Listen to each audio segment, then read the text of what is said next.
సోషియాలజీలో tribes గురించి మనం చదువుకుంటున్నప్పుడు గిరిజన సమాజం మీద క్వశ్చన్స్ అడిగే అవకాశం ఉంటుంది. క్రింద ఇచ్చిన ఐచ్ఛికాలలో ఏ రెండు గిరిజన సమాజ లక్షణాలు, లేదంటే ఏ రెండు గిరిజన సమాజ లక్షణాలు కావు? నిజంగా గిరిజన సమాజ లక్షణాలు తెలుసుకోవాలంటే రీల్ ని సేవ్ చేసుకోండి. 5 పాయింట్స్ లో మీకు సులువుగా చెప్తాను.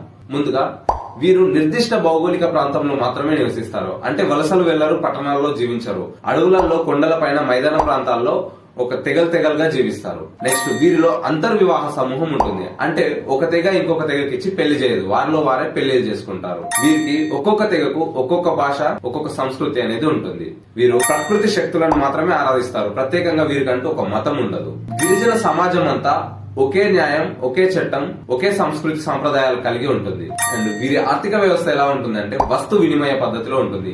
మనం ఊర్లలో చూసుకున్నప్పుడు మనం కొన్ని గింజలు పెడితే కొన్ని పనులు చేసే చేతి వృత్తి వాళ్ళు ఉంటారు కదా, ఆ విధంగా గిరిజనులలో వస్తు వినిమయ పద్ధతి అనేది ఉంటుంది. గిరిజన వివాహ వ్యవస్థల గురించి